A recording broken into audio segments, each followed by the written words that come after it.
generación quiere aprender de historia, pero también escribirla. Queremos hablar de política e incidir en ella. Queremos escuchar, pero también ser escuchados. Foro 89.5, con Paco Vallejo y Manuel Galván. La historia es nuestra y la hacen los pueblos. ¿Qué tal? Muy buenos días, bienvenidas, bienvenidos a Foro 89.5 esta mañana del 16 de octubre del 2025. Como cada jueves, un gusto traer un programa más para ustedes y hacer la invitación para que participen con nosotros como cada jueves, recordando que sus participaciones, sus opiniones siempre favorecen, enriquecen este espacio.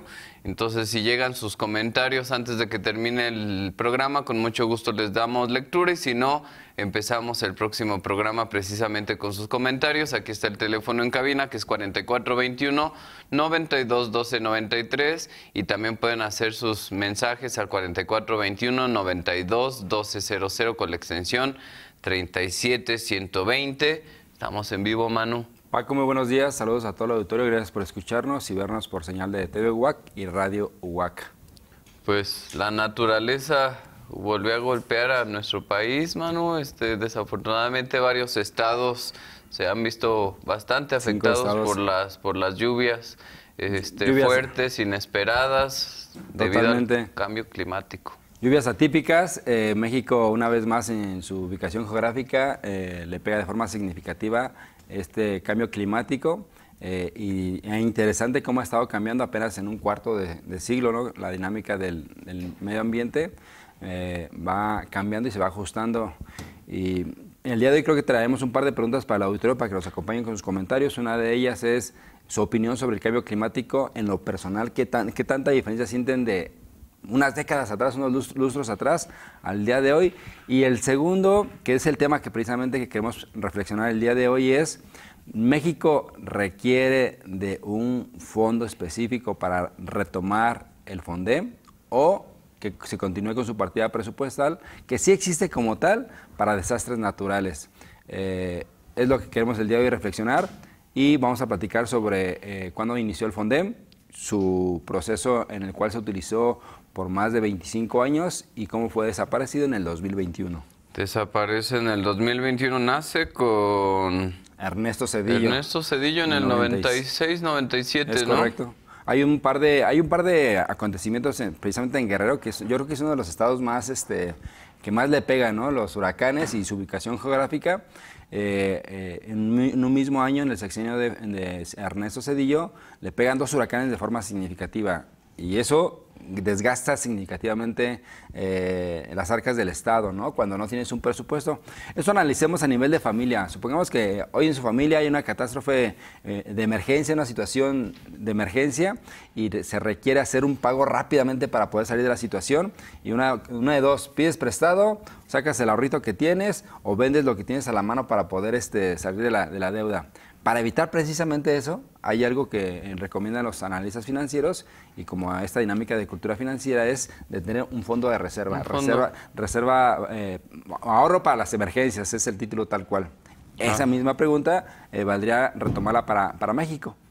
Y creo que en su momento se tomó una decisión importante, precisamente procurando que el Estado, el erario, tuviera una salida, o sacrificar posiblemente servicios que ya estaban etiquetados para esta emergencia, y que varía o dependería la salida del dinero conforme a la catástrofe, ¿no? Sí, es algo más o menos lo que se está viviendo en nuestro estado, ¿no? Ya salió el gobierno del estado de Mauricio Curi a decir que no hay recursos, no hay dinero para atender esta situación, ¿no? Entonces hay que recurrir a la federación.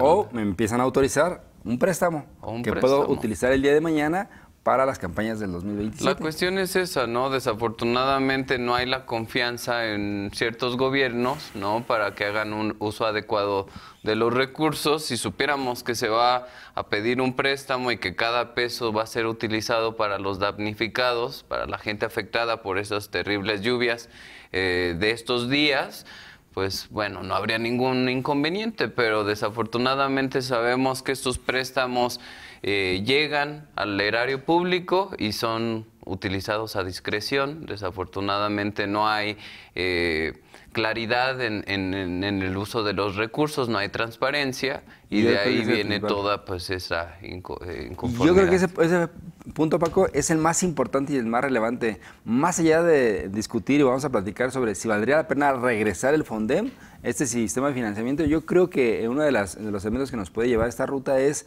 precisamente más candados sobre el uso de los recursos. Transparencia, transparencia y transparencia. Creo que ese va a ser uno de los elementos importantes. Sí, mira, nada más para poner ahí como en contexto y unos datos duros sobre el Fonden. El Fonden movilizó más de 90,000 millones de pesos entre el 2000 y el 2020, ¿no? O sea, era una cantidad bastante significativa, alta, precisamente para responder pues ya fuera para construir infraestructura dañada, para que le llegaran recursos a los damnificados o los afectados por algún catástrofe natural. Sí, sin embargo, la mitad de esos recursos, no la mitad, perdón, un tercio, 30,000 millones de pesos de estos 90,000 millones entraron en observación por irregularidades, o sea, un tercio. No estamos hablando de 5 millones de pesos, estamos hablando de 30,000 en 2 décadas. Millones de pesos en 2 décadas. Entonces ahí es también parte de la situación, ¿no?, que lleva a cuestionar precisamente el uso del Fonden.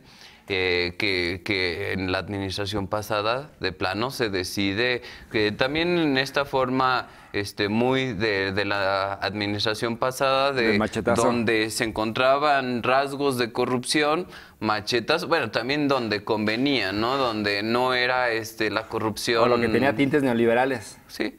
Etiqueta, si fue fundado en época neoliberal, es cosa del diablo y hay que darle machetazos sin hacer un análisis de bisturí. Y déjame agregar un dato más, Paco, a este dato que compartes, que se me hace muy relevante. Una vez que se detectaba o se declaraba la situación, el lugar con una situación de catástrofe natural, para precisamente bajar los recursos, esos tardaban hasta 8 meses en llegar a la población. O sea, era una burocracia totalmente monumental. Sí, obesa. En 8 meses, posiblemente, mismo Guerrero ya habría tenido 2 huracanes simultáneamente, ¿no? Con esa cantidad de tiempo. Entonces, también es uno de los elementos que era cuestionable de, ok, ¿cuánto llega y en cuánto tiempo llega? ¿No? ¿Cuál es la razón de ser como tal? Sí, sí. Ahora, ventajas sobre el Fondem, cuando se funda en el gobierno de Ernesto Zedillo. ¿Cómo funciona un financiamiento? Es una bolsa que desde que se arma el presupuesto anual, ahí está etiquetada y reservada. Esa bolsa como tal está generando intereses. Y si cada año se utiliza cierta cantidad, el Estado, cuando vuelve a armar su presupuesto, vuelve a acumularlo para que quede dentro del análisis de lo que se está considerando que se puede utilizar viable para las catástrofes viables que van a ser el siguiente año. Y todo eso va generando una etiqueta de dinero que no se va a utilizar para otra cosa más que para la emergencia cuando se declare directamente, ¿no? El detalle está en que, tristemente, muchos gobernadores tenían acceso de forma directa y discrecional a estos fondos. Y, tristemente, ese dato que nos comentas del 30% promedio... Se inflaban los... Se inflaban los precios, compañías amigos... Se designaban infraestructuras que nunca se construían. O se hacía una calca del mapa electoral para que precisamente favoreciera a esos procesos que afortunadamente el día de hoy ya estamos en un tiempo en el cual se han empezado a sincronizar las elecciones, tanto federales como locales. Yo también como que ha ayudado. Antes teníamos elecciones cada mes, al año había elecciones municipales, locales. Por lo tanto, hay una serie de elementos que creo que el Fonden como tal podría justificarse que desapareciera, pero desde mi punto de vista creo que haberlo analizado con bisturí, haber dejado el mismo sistema con mayor observación, hubiera permitido. Y el día de hoy, también es la otra, el día de hoy no es que el Estado mexicano no tenga un presupuesto. O no se esté responsabilizando de alguna forma, ¿no? El día de hoy hay un presupuesto etiquetado como tal, la pregunta es la cantidad. ¿Sí? La cantidad. Y quiero sumar un dato más, Paco. Yo preguntaba al inicio del programa cómo que se considera, cómo percibe la gente el cambio climático. Y yo sí observo cosas atípicas desde que tengo uso de razón de las lluvias al día de hoy. O sea, no tenemos que esperar 2 o 3 generaciones para observar eso. El cambio climático va muy acelerado. Y las lluvias que cayeron precisamente en esos 5 estados, Hidalgo, San Luis Potosí, Querétaro, Veracruz sobre todo y Puebla, son lluvias monumentales en poco tiempo. Pues lo vimos, ¿no? En la Sierra de Querétaro, prácticamente un par Por más de tecnología días, que hoy tiene el Estado mexicano, y también creo que eso valdría la pena otro análisis, ¿cuánto se está invirtiendo? ¿Cuánta información de prevención tenemos? Lo que se llaman los atlas de riesgo. Pues algo así lo que pasó también en Acapulco, ¿no? Que también estos cambios abruptos, pues un poco, poco tradicionales, pues agarra por sorpresa a los estados. Ni siquiera estamos hablando de estados que están en la costa con el riesgo de ser golpeados por un huracán o por un cambio ahí,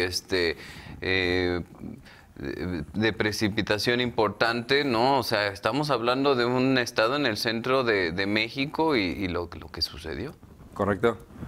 Entonces, una de las preguntas creo que para los actuales gobiernos, y yo creo que eso aplica para todo el mundo, es ¿cuántos políticos tienen realmente dentro de su agenda cargar con las consecuencias políticas debido a estos desastres naturales, ¿no? Y primero solventar, dar una respuesta rápida, tener respuestas e instituciones que den solución a la problemática. Afortunadamente lo que vimos este fin de semana, de lo que ya no habíamos visto del sexenio pasado, la presidenta Sheinbaum va al lugar. Tiene un costo político, ¿sí? Y ahí está la imagen que te van a tomar, se va a viralizar y puede ser que la información se cambie como tal, pero estuvo en el lugar y eso creo que es relevante. López Obrador había dejado de ir a los lugares, ¿sí? O había tardado en llegar a los lugares. Creo que eso es importante porque finalmente es confrontar y ver la realidad. Y el hecho que haga esto es bien interesante. Por ejemplo, se filtró un audio en el cual el presidente municipal de Poza Rica declara que está, más bien Claudia Sheinbaum le reclama al presidente municipal que la gente le dice que no está haciendo nada. Que no está respondiendo. Está cruzado de brazos. Y ella declara, pues es que yo le creo más a la gente. ¿Por qué? Porque fue al campo, porque estuvo en sitio. Y eso es relevante, comparado a lo que nada más me reporten directamente los niveles de gobierno. El papel no representa ese sentido y ese sentimiento que está viviendo la gente afectada, ¿no? Hay que recordar que el Fonden no nada más respondía ante inundaciones, no estamos hablando de sismos, estábamos hablando de incendios, cualquier catástrofe que pudiera de pronto golpear algún estado de forma inesperada. Por mencionar algunos, se atendió con este fondo el huracán Vilma, se destinaron más de 2,000 millones de pesos al estado de Quintana Roo y por ejemplo también en el 2017 este terremoto que sorprende también a México en septiembre, pues se asignaron más de 38,000 millones de pesos, aunque ahí también hay que mencionar, estaba viendo un dato muy interesante, que también en el 2017 fue cuando la población apoyó de forma más importante económicamente y de 1000 formas como suele ser la ciudadanía. Y dando respuesta al momento, ¿no? Dando respuesta, ¿no? Inmediata, movilizándose, organizándose para responder ante esto, lo cual pues luego pues plantea estas críticas hacia los gobiernos, ¿no? ¿Cómo es posible que a veces la organización ciudadana sea más pronta que la capacidad de un Estado para responder ante esto? Totalmente de acuerdo. Y a esto hay que sumarle que ya en los últimos días, directamente en esos estados, específicamente más en Veracruz, cuando hay ausencia de Estado ante una catástrofe, creo que también son espacios en los cuales pueden entrar ciertos grupos, entre ellos el crimen organizado.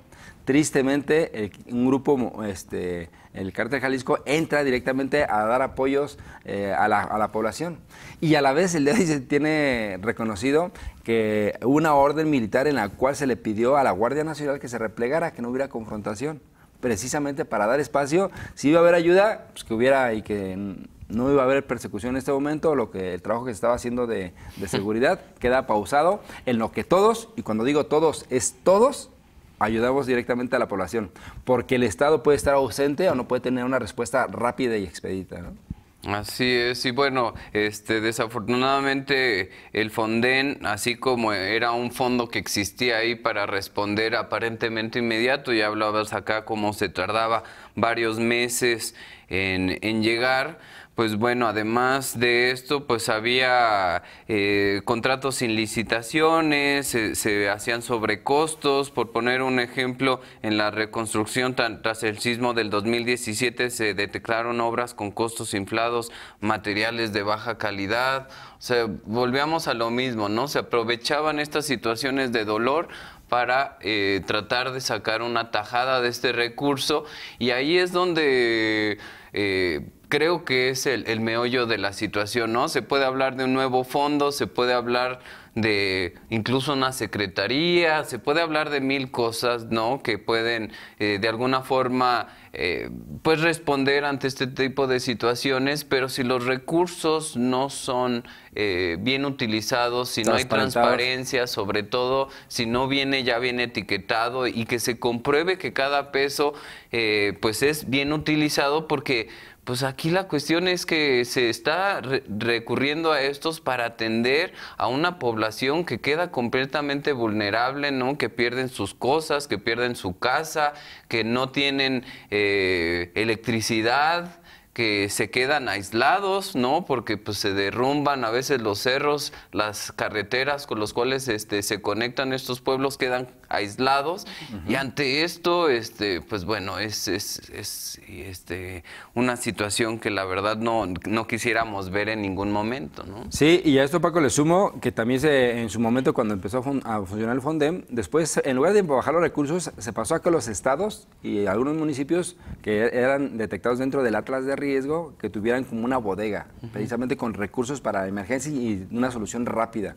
Esas bodegas de emergencia empezaron a ser saqueadas, rapiña, y desaparecieron colchonetas. O sea, lo que ya se había invertido en su momento empieza a desaparecer. Sí, se pierde. O sea, no hay un cuidado de los objetos, los productos que se van a utilizar para una emergencia como tal, para tratar de tener una respuesta inmediata, ¿no? Entonces, el día de hoy nos encontramos en el que una pregunta sería que se evalúe para regresar y retomar el Fondem como tal, precisamente para tener esta prevención financiera, porque una cosa es la prevención cultural y la prevención informativa, que será todo el atlas de riesgos que hemos platicado, creo que sería antes del sistema de financiamiento, una vez que pasa la situación. Sí, porque no es nada más que haya los recursos, sino que ya esté un fondo precisamente destinado para en cualquier momento poder hacer uso de estos recursos. Tal cual. O la otra, así como se tiene el día de hoy, es una partida específicamente para las catástrofes, independientemente de cuál va a ser la cantidad, ¿no?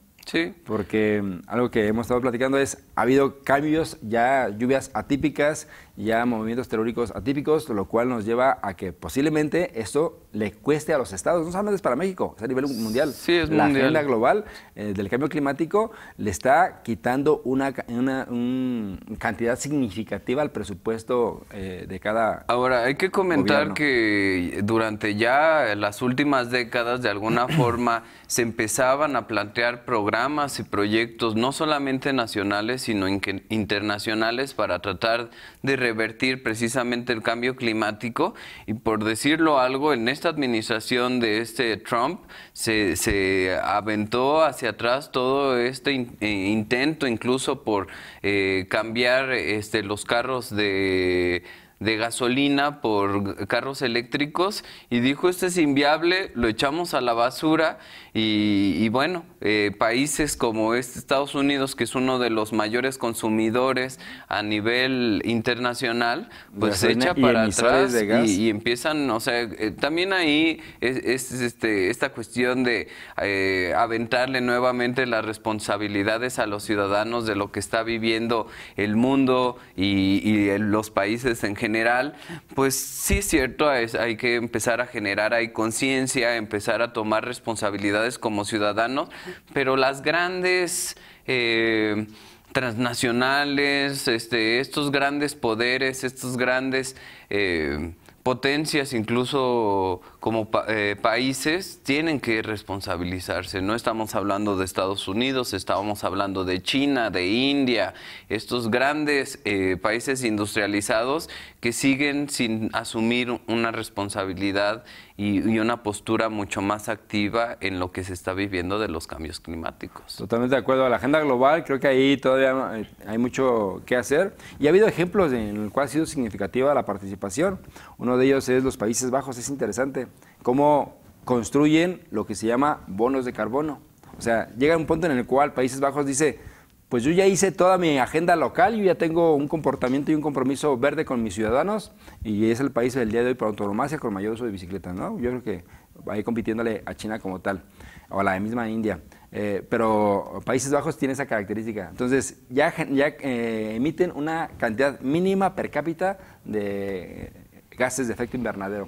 Por lo tanto, dice, ya no puedo hacer más en mi agenda, pero puedo abonar a través de una bolsa económica. Y aquí está este fondito, vamos a llamarlo a nivel internacional, bonos de carbono, y cualquier ciudadano o municipio del mundo puede solicitar esta ayuda internacional. Así es que llega a la Ciudad de México y dice, a ver, yo quiero hacer ciclovías para disminuir, y baja ese recurso y se apoya, ¿no?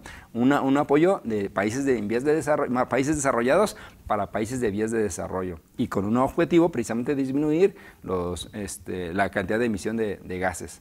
Eso se me hace significativo y creo que también vale la pena valorarlo, ¿no? Ese tipo de agendas creo que son las que se necesitan el día de hoy a nivel internacional. Pero regresando a lo local, en México necesitamos retomar, casi para ir cerrando, atlas de riesgo. Hay muchos lugares en los cuales el día de hoy no existe. México sí tiene, comparado con otros países tiene información, pero mucha de esa información no está actualizada. Entonces necesitamos un atlas de riesgo actualizado. Necesitamos reestructurar el financiamiento y un protocolo para los diferentes tipos de catástrofes. Y esto incluye tener una visión mucho más clara del desarrollo y el crecimiento también de las ciudades, porque esto también es uno de los grandes problemas, como este crecimiento pues poco planeado, a veces incluso ahí medio improvisado, pues va generando que los espacios que son ocupados por la humanidad pues no sean bien pensados, que sean de riesgo, sean puestos en espacios donde precisamente suele correr el agua, y luego se vienen estas terribles situaciones, ¿no? Entonces sí es un conjunto de cosas que se tienen que ir analizando, no es nada más tengamos fondos para responder, vayamos desarrollando un programa nacional, internacional para responder ante el cambio climático. Aquí también viene la correspondencia de los municipios, de los estados. O sea, sí es un trabajo en el cual todos deben de empezar a asumir responsabilidades precisamente para, uno, atender, pero también para prever que se puedan dar este tipo de situaciones. Y ahí creo que ese es un punto importante, Paco. Una vez la catástrofe, creo que uno quien quiere ver directamente el primer momento es el presidente municipal. ¿Cuánta capacidad de gestión tiene el presidente municipal precisamente para los recursos o para tener información de atlas de riesgo? ¿Cuánta autonomía le hemos dado al día de hoy a los municipios precisamente para eso? Y la cantidad de municipios que tenemos, más de 2.400 municipios en México, ¿cuántos de ellos realmente justifica que exista como tal para dimensionar el riesgo que hay o aplicarlo en su momento? Y aquí sí es cierto, debe de tener esta libertad, porque una también de las críticas a la forma actual como se responde sin el Fonden, entonces ¿quién es el responsable de los recursos?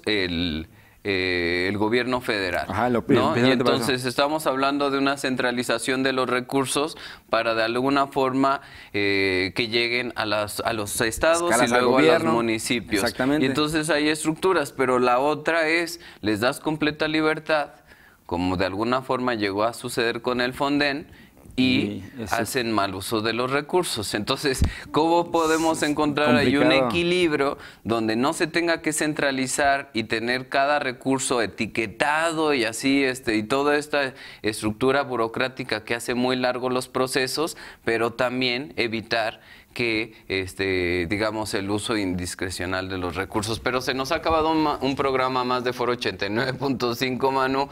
Invitar a todos a que nos escuchen los jueves a las 9 de la mañana, y nuestras repeticiones están en YouTube como Foro 89.5. Nos vemos el próximo jueves. Hasta la próxima. Hasta luego. Nuestra generación quiere aprender de historia, pero también escribirla. Queremos hablar de política e incidir en ella. Queremos escuchar, pero también ser escuchados. Foro 89.5, con Paco Vallejo y Manuel Galván. La historia es nuestra y la hacen los pueblos.